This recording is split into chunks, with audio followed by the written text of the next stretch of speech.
Good morning. Can you hear me? Yeah, okay. Good morning. I'm Thorne. This is the Church of the Wi-Fi Wireless Extravaganza. I want to welcome you all here. It's great to be back at DefCon. Thank you for being relatively sober.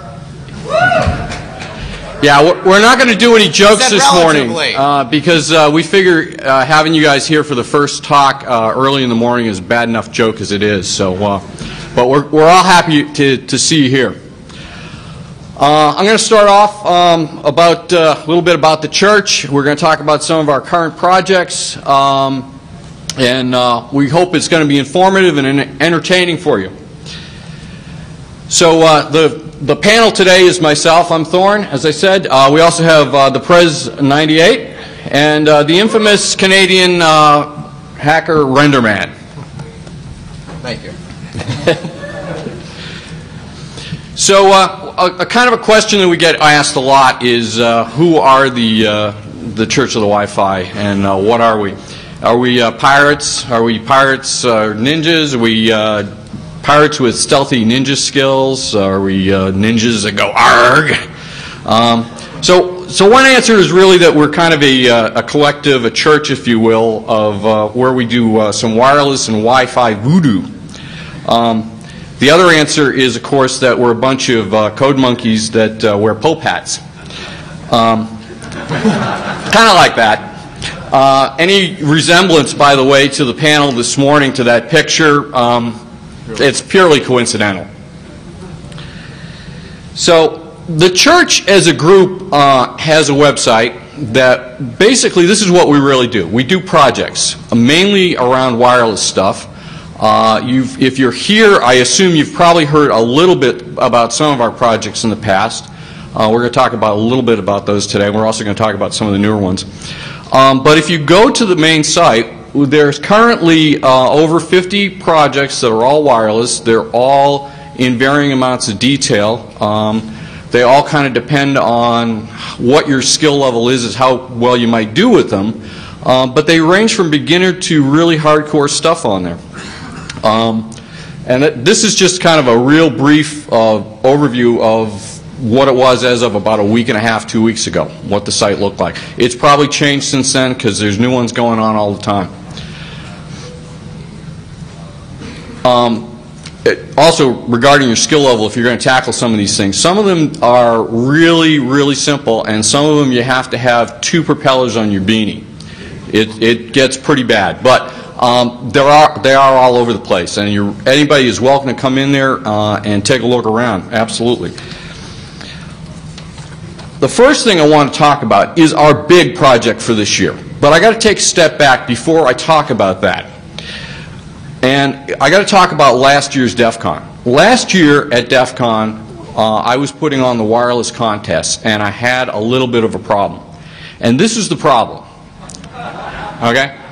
This is actually this year's contest, or one portion of it. But this is the problem. People would look at this kind of thing, and they would go, oh my God, I don't have the skills. So we only had like 2 teams competing last year. So they'd say, I don't have any skills. We'd say, why don't you compete? I don't have any skills. They get the Napoleon Dynamite answer. No skills. I don't have any computer skills, and girls only want guys with skills. So we said, how are we going to get people to come out here and have skills? So we took a look around, and we talked amongst ourselves, and this guy, Converge, are you here? Or are you still in the PD's? I guess he's hiding. I think the PD still has him from the cookout last night, the Toxic Barbecue. But Converge kind of summed it up very nicely. He said, I care about demonstrating and inciting a hacker attitude towards my fellow attendees. And we came up with the concept of learning and touching equals doing this stuff. Not touching each other. Yeah, touching the equipment, not each other. So we're going to, this year, in looking around, we said, what can we do to teach this stuff and to get people the skills that they need?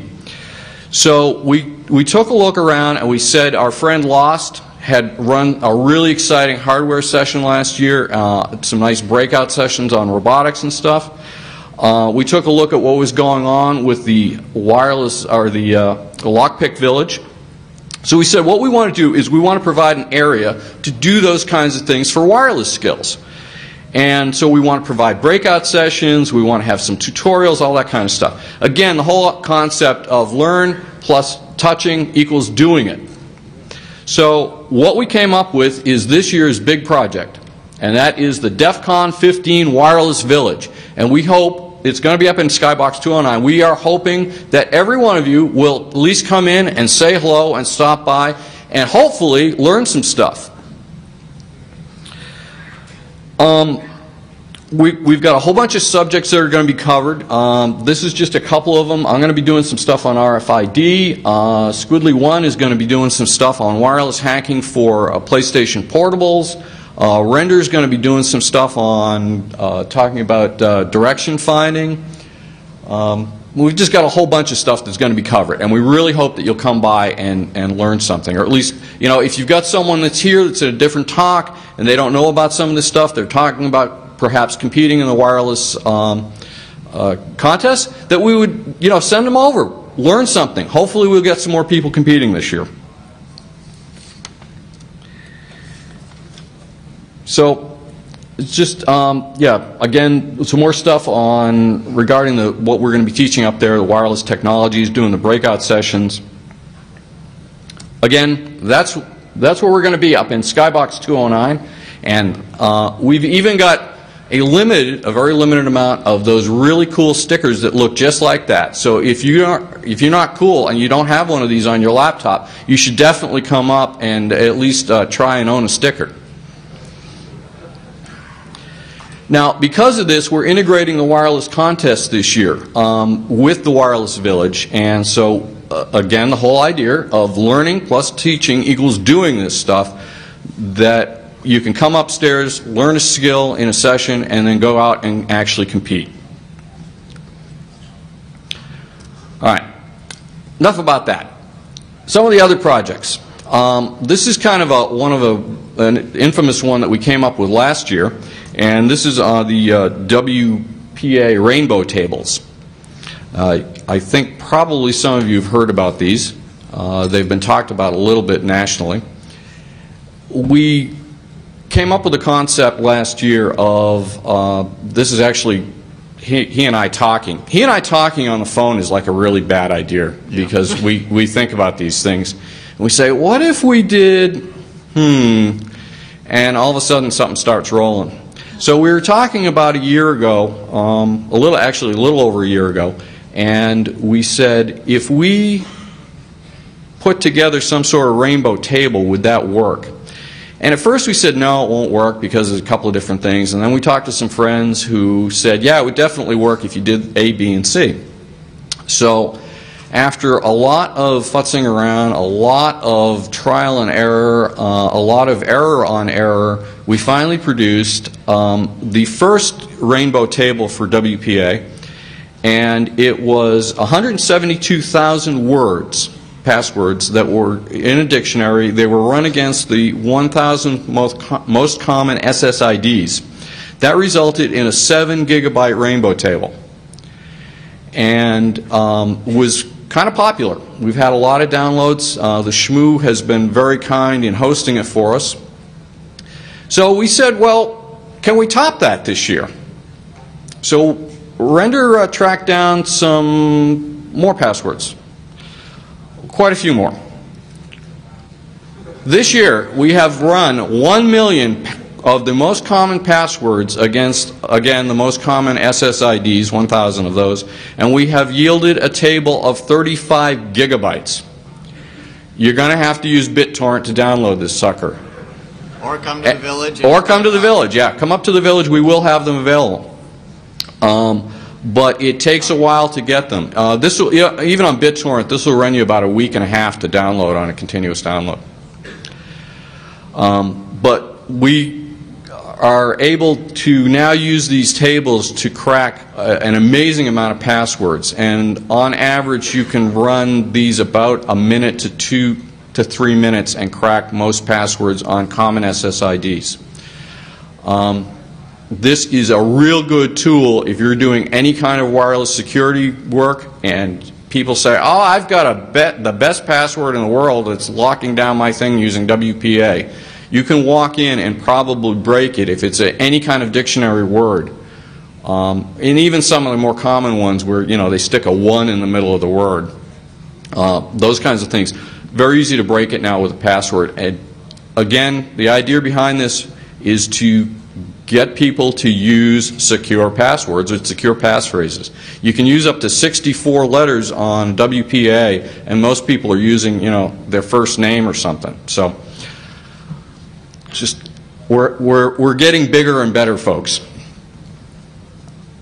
By the way, one comment about this. A lot of people have asked, well, what if they've got something that's really uncommon and they want to check and see how long it can break it?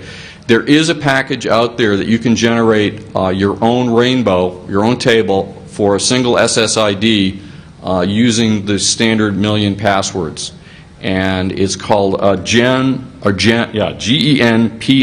It's included in the package for Cow Patty. And it takes about 30 minutes on average to generate your own table for a given SSID against those million passwords. That is roughly a 2-to-1 trade-off on any SSID or the more common ones, because it will usually take about 60 minutes using just a cow patty in the native format to break it. So you can usually do it a lot quicker using the rainbow. That's 30 minutes on what kind of processing? The question was about 30 minutes on what kind of processor, and that's what, a 1.5, 2 gig, yeah, 1.8. 1.8 to 2 gig machine. You'll run in about 30 minutes. Okay, the other big project that has garnered some attention already is our own distro. Now, right off the bat, I want to tell you people this is not our own in the normal sense that we built this thing from the ground up. We did not. This is based on Backtrack 2. We have permission from the kind folks at Backtrack. Max said, we told him what we want to do. He said, run with it. So what we did was we have come up with a way to produce a bootable USB disk that you can plug into any bootable computer, USB bootable computer, and you can boot it into a Backtrack mode and it will come up with its own tables ready for cracking against Cow Patty. This is just an excellent tool if you don't want to install Backtrack on your own PC, you don't want to necessarily carry around the separate CD and then try and bring it in the tables in on a drive, which can get a little unwieldy. This will actually allow you to plug it into any laptop, boot it up, and away you go. And you can be doing wireless checks inside of 2 minutes for the boot. We're advocating using a 100 gig table or 100 gig drive so you can get 35 megabyte table or gigabyte tables on there, and that will allow you to then have plenty of other room if you want to put standard rainbow tables on there or whatever you're going to be doing. But this is it right here. This is model number 1 or model number 2, depending on how you look at it. I got to tell you too, folks, we had announced this back in January that we were going to be doing this, and we started creating the first ones back in February, and we couldn't do it. We ran into an enormous amount of problems getting this sucker to work. So much so that Model 2 and Model 1 were produced last weekend finally. But we do have it now. We know all the secrets to getting it to work properly, and we will have it written up and on the site. I'm hoping within about 2 weeks, 3 weeks, something like that. The steps are complicated. They're not particularly hard to do, and you can do it in about a half hour or so to an hour. It's just that you have to do the steps in the right order, and you have to do it properly or the thing won't work. And I got to hand out mad props to the guys down at the Backtrack forums, because some of them figured out exactly where we were going wrong and said, oh yeah, you just got to flip this switch or put this bit in this spot and get it to work. But it finally did work, and we're happy to announce that it is working. We were afraid we were going to get up here today and say, well, it's not quite there. But it does work, and if you want to see it working, we're going to have it up in the village. So here it is. Okay, I'm just going to talk about a couple other projects that I was involved in, and then Mike and Render are going to talk about their stuff too. The first smaller project that I personally worked on was called the Unconventional Land. This one is up, in fact, on the website. I got it up a couple of weeks ago. What this is it allows us to set up a functioning wireless LAN at any convention. I've done it now at 3 or 4 different cons. It's kind of a great tool for distributing software. I kind of came up with this idea because of the original 7-gig tables. I got tired of carrying around umpteen CDs and DVDs, and it was just not working. So that's what it looks like right there. It's a WRT54, a Linksys NSLU unit, and a hard drive. And you can have a functioning wireless LAN anywhere. It's packageable in a nice little Pelican case. Actually makes it through the TSA without any problems. Yeah, it's a nice feature. And it only weighs about 18 pounds. Another project that we've been working on, this one has been somewhat successful. It's called Project Mutton, and this is a wireless set up and run box of shame, or allows you to have your own wall of shame. We found out that Linksys had produced a unit called a WPG12, and it's kind of an oddball in the Linksys world, because it was actually a i386 processor single board computer, as opposed to some of their most of their other ones, which are specialized microcomputers. It looks like a WAP series unit, but it's not. It was actually designed to be a presentation unit. It runs Linux. It runs anything that will run on a 386 series processor. That's the actual unit right there. It comes with that funky remote control, which is actually a wireless mouse and an integrated laser pointer. It is designed originally to do presentations like this. You get up and you could just click the thing, and there's a cursor that will move around and everything. But in playing with it, we found that we could actually get Linux. It was running a native form of Linux. What we've tried to get a couple of things going on it, and it's working fairly well. We just haven't gotten all the scripts going completely. Iron Geek, I don't know if he's here or not, but he supplied the original Wall of Shame script, which is on his site, and it's real neat, works real well. We're just having problems getting some of the other packages up and running, but it is getting there, and hopefully that will be up, I'm hoping, within another month or two on the CowFig side. Okay, this is another one. This is a stealth file server. This is basically the same kind of idea as the unconventional LAN, but what it is it goes in a camera bag, and you can carry around a wireless LAN that you can switch between infrastructure and ad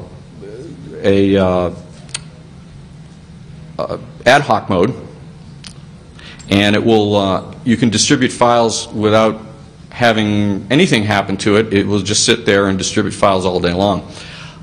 We built this one just because people were saying, can you actually build it? I'm not big into sharing a lot of music files and so forth, but I know a lot of people that are, and it was suggested that this kind of thing may be the David versus the RIAA's Goliath. I'm not sure about that, but it can be done. The nice thing about this is it uses the game adapter, and that gives you a single switching capability.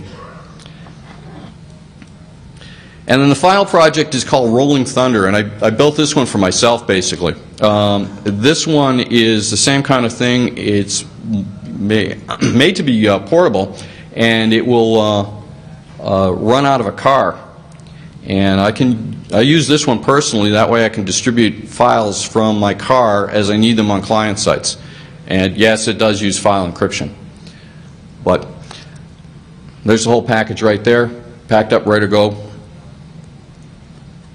Okay, thank you very much. I'm done with my portion of it, and now we've got something completely different.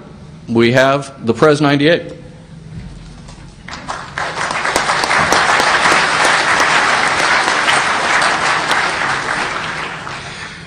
Good morning. I want to talk about three things. First, I want to talk about the wireless contest.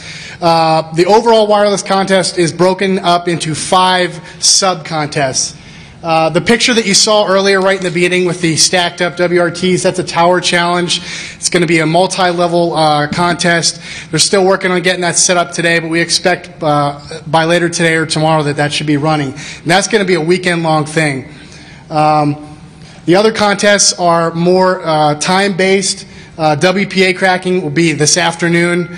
The web cracking and direction finding contest will be tomorrow, and then on Sunday we'll have an RFID locating contest.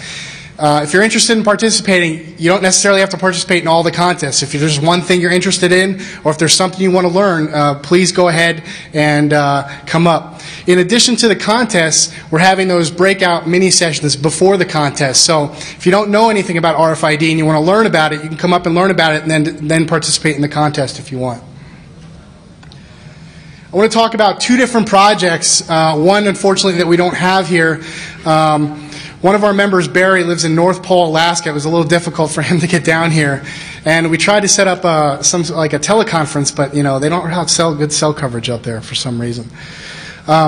What Barry's The Box is a Janus-style portable computer project that he made for wireless surveys. He had this idea, or he was kind of going off the Janus concept, and he basically wanted to see what he could come up with. Here's the specs. I'm not going to read through them, but just to give you an idea of what he put on there. And here's a picture of it. It's basically just, you know, a Pelican type case. He's got Ubuntu running on it. He's got about 8 different wireless connectors there, and I asked him, you know, why did he build this thing? And he said, well, because I could, you know. So it's kind of one of those, something he was interested in doing, and a project that he built. Unfortunately, like I said, he couldn't be here. But we just wanted to give him some props for the project that he built, and just to kind of demonstrate that. The second thing that I want to talk about is not one of our projects, but I think it's something that we thought collectively was a really cool project to talk about. And this is called the Traveling Terabyte Project. This was introduced last year at DefCon by our friend Deviant.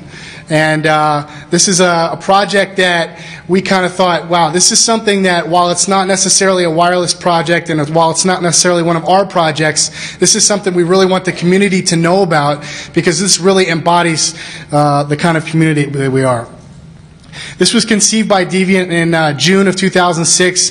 He had ordered a couple hard drives for a client and found that they were a good price, so we ordered a couple more. The project is basically 2 500 gigabyte external hard drives. The green case up here in front of Thorn is the package. It's in a green Pelican case. It's got power adapters, power converters, USB FireWire. The main idea for this project was to be able to take this case and send it to somebody who may not be in an area where there's a lot of connectivity or a lot of content, like in Iraq, Afghanistan, that sort of thing. To be able to share con talks, video, music, movies, all that sort of stuff with someone who doesn't really have the bandwidth or the capability in a remote location to do that. So this was kind of the project that was introduced at last year's DefCon. Debuted last year, and this project has already been called an urban legend. This was one of our friends, AST Cell, was in the Middle East, and one of his bosses had heard about the project but thought it was just some myth that, you know, it was going around. But this is actually something that's taken place. Here's the project's first owner, displayed last year at DefCon. Is AST Cell here? There he is. Here's the first owner of the project, looking very scary in his Army uniform. He took the project from Las Vegas to Tampa, where he was working at CENTCOM, and then he sent the project to me when I was in Iraq. I was in Ashraf, Iraq, which is about 50 miles northwest or northeast of Baghdad, and it really is the middle of nowhere. I really had no. This is my desk here that I was working off of, and not much connectivity. Pretty bored during the day. I got this project. It had all sorts of cool things on it. I had a lot of space to copy stuff on and contribute as well. By October, a second set of drives had been unveiled. This is the second case over here. And now you can see in the picture here that basically all the pieces and components of this thing put together. Traveling Terabyte 1, I looked through the logs. It's been throughout the continental U.S. as well as Iraq and Kuwait. And I've estimated up until now it's traveled just about 25,000 miles.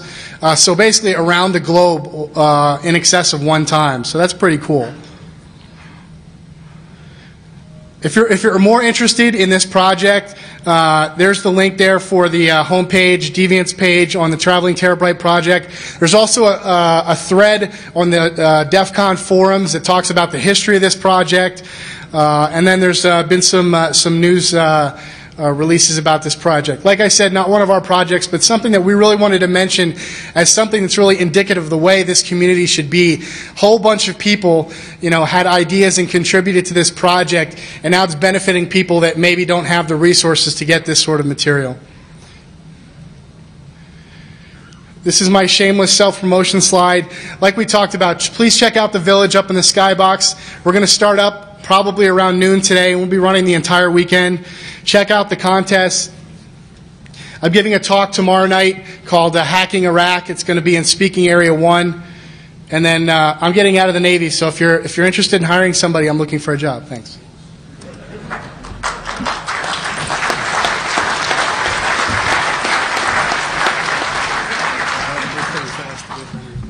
Okay, so it's my turn now. Basically, for the last couple of years, I've been the main mouthpiece for the Church of Wi-Fi, so I figured I'd give these guys a shot to say a few things and make my life a little easier. I just want to start off with sort of a comment that I've been with this community since like at least '99. I went to DefCon 7. That was my first one. I've been going ever since. And the community has changed. I mean, everything evolves. It's going to happen. But it just seems like some of the good old day things are gone. People are now hacking because they're getting paid, not necessarily because they should. Nobody ever talks anymore.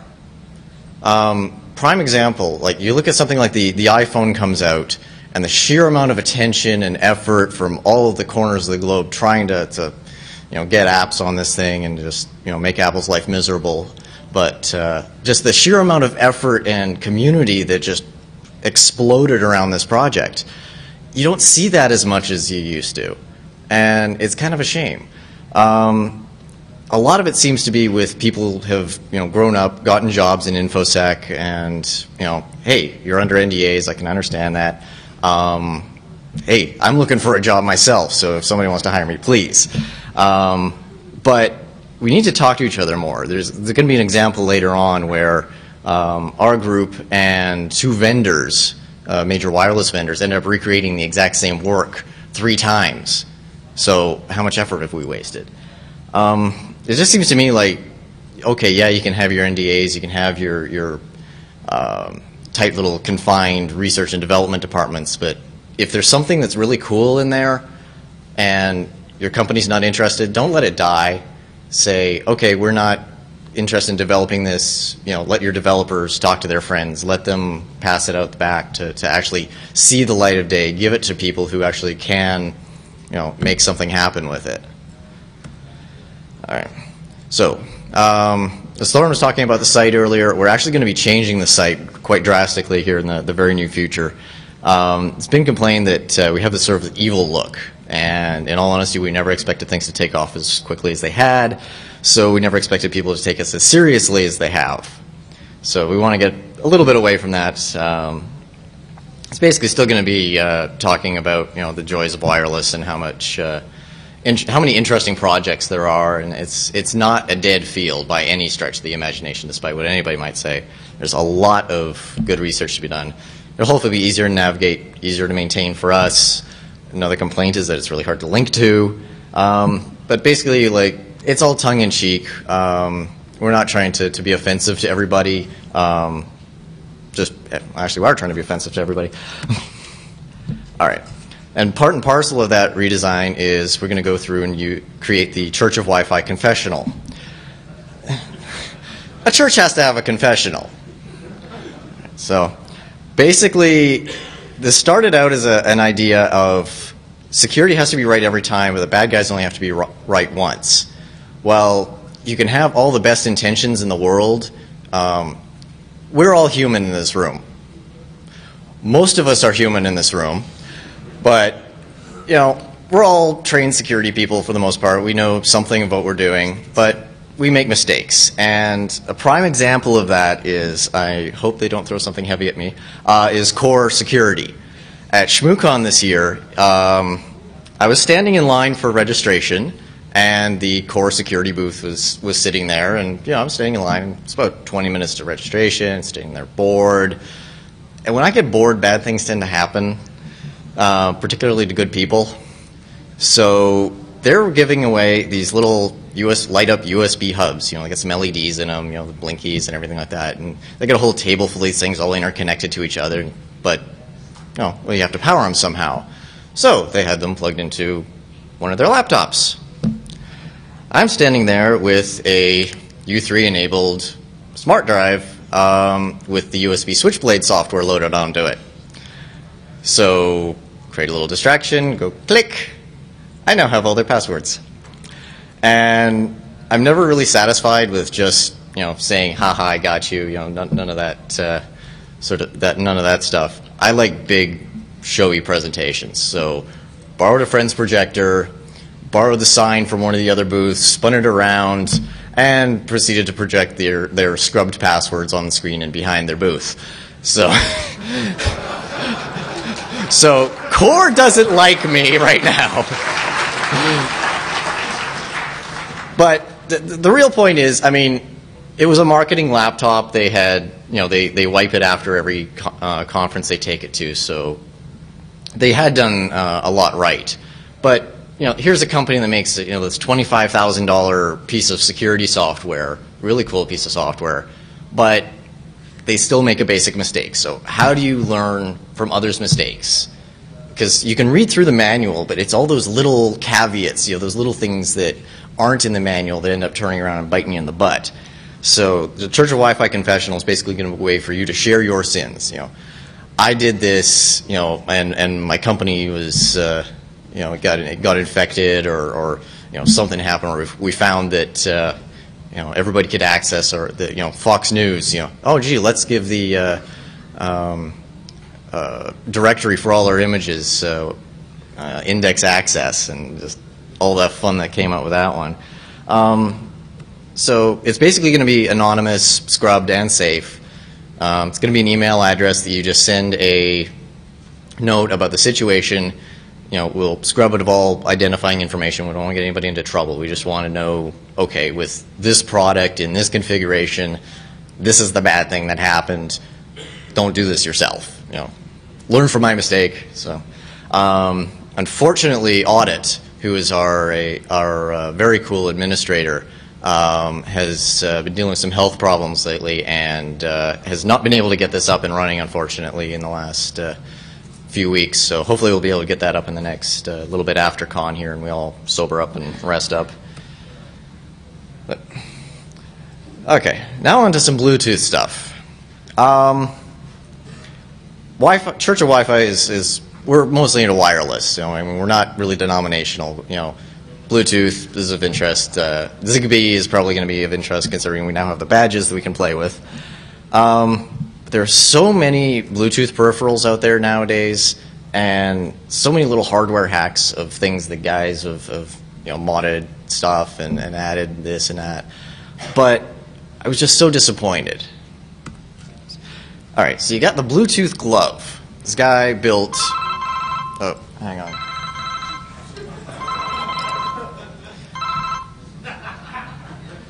I told you not to call me on this line.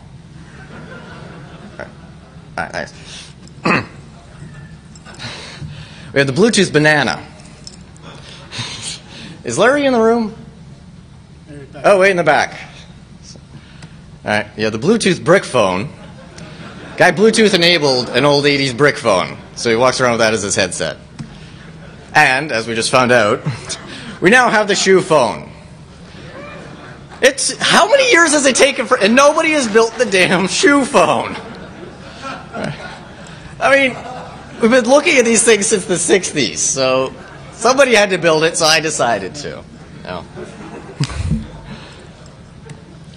But if anybody could get me a Teddy Ruxpin, I will be your friend for a very long time. I want an 80s Teddy Ruxpin.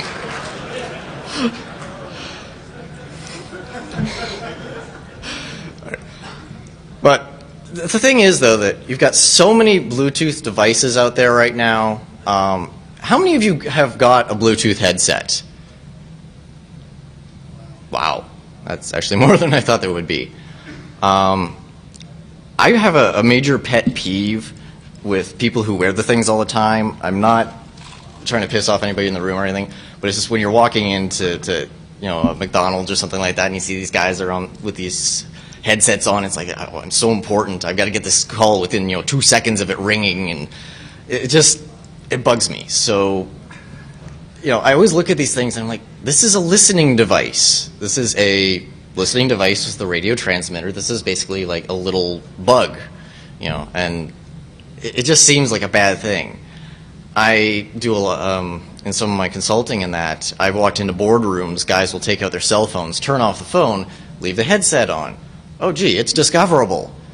And just more and more as I'm out there, I'm noticing you can't search for rogue Bluetooth hubs and stuff like that. You can't search for, if it's not discoverable, it's really hard to find without paying an ungodly amount for the proper software and equipment. So you can't really do a full audit on the wireless side if you're not covering the Bluetooth as well nowadays. And even then, if you've got some bad traffic, somebody's trying some injection or doing something weird, there's not really a lot of good ways to catch that. So there just seems to be a lack of really good tools for full research. I'm also a big fan of mayhem, so that kind of goes part and parcel. Bluetooth is a suite of protocols, so you can only interact with things in the way that the protocols were designed to. Yeah, there's a little bit you can abuse left and right, but it just doesn't seem like you can't get the access that you need. BT Crack, which came out late last year, I think it was, is a pin cracking program for Bluetooth. But you require a Bluetooth protocol analyzer to actually capture the packets to do the cracking. Well, they're worth like 10 grand or more. And there's basically no monitor mode, equivalent for Bluetooth. So, you can't listen to the baseband signaling and listen to the raw packets. So I'm basically up here to light a fire under people and get this kind of research started. And this actually only came up about 2 months ago, and it's been utterly amazing what's happened even just before getting here. Others have tried. Hopefully we're better at this because, as you'll see, we actually have something resembling working code. So what we need to do proper mayhem is a Bluetooth protocol analyzer. And they're like 10 grand, and I'm a cheap bugger, so I'm not going to be going out and buying one today, that's for sure. You can use the GNU radio. It's a software radio that you can get, but it's like $600 or $800. You need a couple of daughter boards on it and a lot of programming experience to get this thing to read Bluetooth. There are a couple of other groups that have actually gotten this thing reading Bluetooth, doing all the signaling and that, but even then it's still, there are some technical limitations with Bluetooth that make it difficult, and it's still like a $1,000 proposition. There's no real cheap raw enabled devices out there, because you end up having to buy it with the $10,000 proprietary software package. And there's no open source software for if you do get a raw device. There's no Linux equivalent of some of these things. There's no way that if I can actually sniff these packets to actually be able to decode them and see what's going on and everything. So, what's a hacker to do? Well, you fire up Google. Max Mosier on the remote exploit guys behind Backtrack had a paper that really caught my eye, and it was busting the Bluetooth myth. And he's basically talking about really cheap Cambridge Silicon radio adapters, namely these little USB Linksys Class 1 adapters. The radio in these you can actually reflash to support raw mode, but the problem is it requires you to use a proprietary firmware from an unnamed company. So kind of legal, lots of legal, but it basically shows the radio can do what we need it to. I'm not going to mention the company. The EFF has basically been very cool about giving me, a foreign national, some free advice as to how not to violate the DMCA. So, thank them if you see them around, but they're keeping me out of jail this weekend. But if you want more information, just Google Bluetooth sniffing for less. Your Google flu would be pretty weak if you couldn't figure out how to do this. But if you're doing legit research, you don't want to be using pirated products or anything. It's just not good karma. So what do we need? We need an open source suite for doing the protocol analyzing once we get the packets in. We need cheap raw devices. So we need, we've got the hardware. That's the hard part. The rest is all squishy software. So we just need to get a new firmware for this kind of, these kind of adapters, and it'll work. Unfortunately, we can't actually show you because I'm Canadian and actually would like to leave your wonderful country. But however, is Dominic still in back there? Yep, find me later. Basically, over the last week, an amazing amount of progress has been made on the mailing list we've got set up, and I can't begin to understand half of what they're going over and how much progress they've made. But using the unnamed company's firmware, we've been able to actually pull packets in and everything like that with our own open source application. So darkircop.org/BT. It's really rough right now, but there's a link in there to get onto the mail list. Those guys will be able to tell you more of the details as to how far things are going. But we've already been able to sniff pair keys. In an example setting, we've been able to sniff between a phone and a computer, sniff the pair keys, run it through the OpenCipher's Bluetooth pin cracking suite, and yeah, so we've got working code here. So hopefully we could spin this out into something that's open, legal, cheap, and let you guys go nuts on this stuff. Because, like I was saying earlier, with all those people in those headsets that think they're so important, I always see all these business meetings in hotels and stuff like that, where you get all these financial advisors and everything like that, and they're all so important with these headsets on. I always want to be sitting in the back of the room with my laptop and just sort of like de-authenticate everybody at once and start injecting my own data. I know where you've hidden the money. And just see who gets up and runs. So, and we even have some Wi-Fi mischief, so we're not totally off topic here. Basically, WEP is not dead for research. You can attack the attack tools. Another vector that's perfectly acceptable, particularly when there's contests involved. And Michael and the IEEE saga continues. So, Mike here's running the web cracking contest, and it was a major pain in the ass when Aircrack PTW came out, because it took a 10-minute contest and turned it into a 10-second contest. So, crap. What do we do? One of our associates, Eric, from who was formerly my nemesis on the war driving competitions in the past, actually came up with an interesting idea. Aircrack doesn't actually do any validation of the data that's getting in, and therefore, if you started replaying your own crap data during the replay, What would that do? So essentially, you would send spoofed frames at random intervals with random initialization vectors.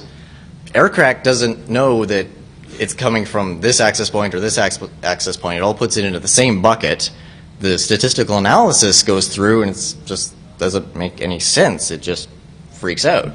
And it's thought that this might be useful as a stopgap for legacy applications like some of the old symbol hand scanners that don't support WPA.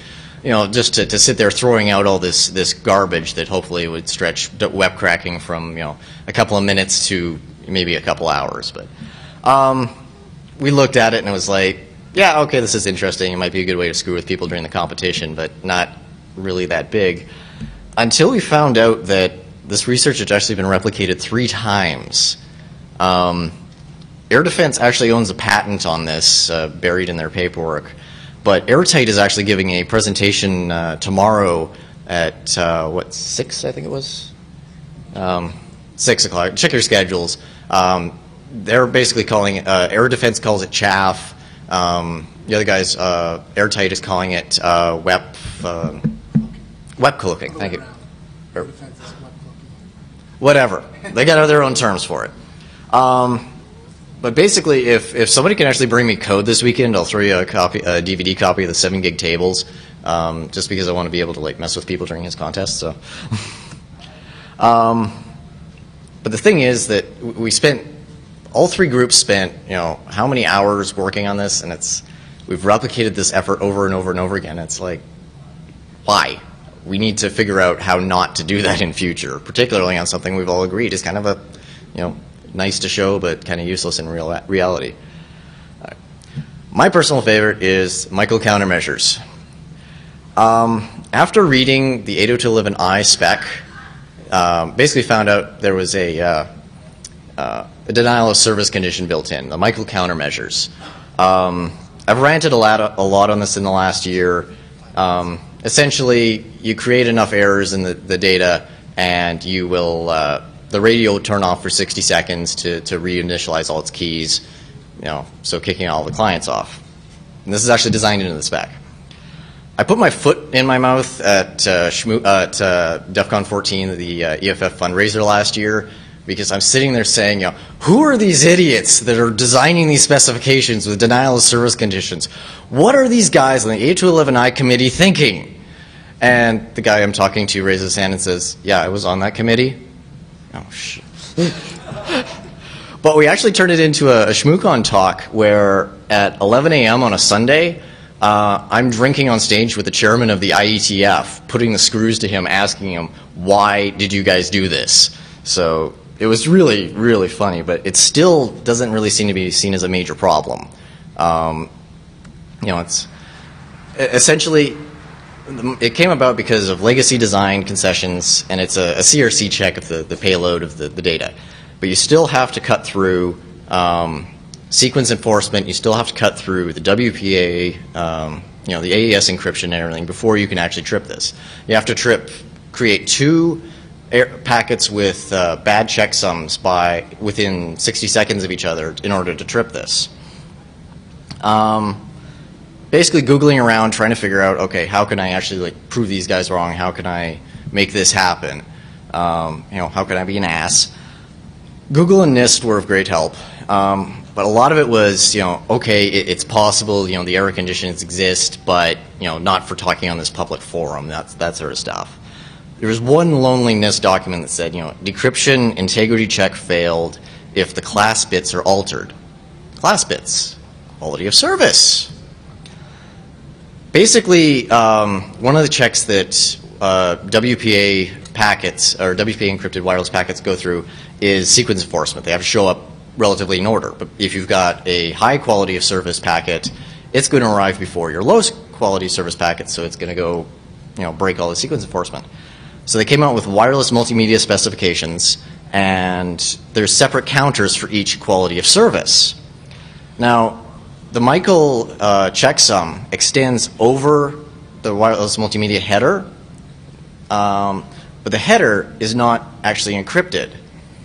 So you can modify the quality of service flags, retransmit the packet, And since we're not actually changing any bits on the encrypted portion of the packet will still decrypt. So if you can get it into the right bit bucket in quality of service, you like change the quality of service bit from a high priority packet, set it to low priority, send it to the other queue. It will then decrypt because it passes sequence enforcement. 2 seconds. It'll pass sequence enforcement. It will decrypt, but will also trip the micro countermeasure because you've actually changed a bit that is covered by that.